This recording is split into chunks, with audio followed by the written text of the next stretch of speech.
So Dylan's now got 2 more ideas he thinks will meet the needs of every single student.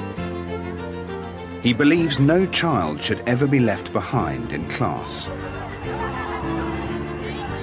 It feels worrying when I feel like I'm left behind, because if the longer you leave it, the harder it is. Like, you can't walk up to a teacher and say, oh, 2 lessons ago I didn't understand that.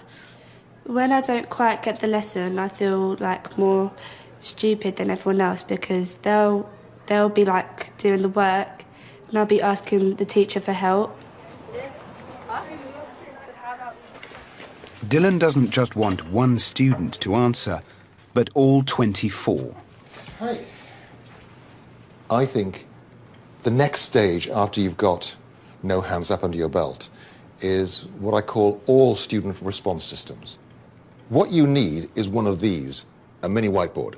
I think mini whiteboards are the most important development in educational technology since the slate.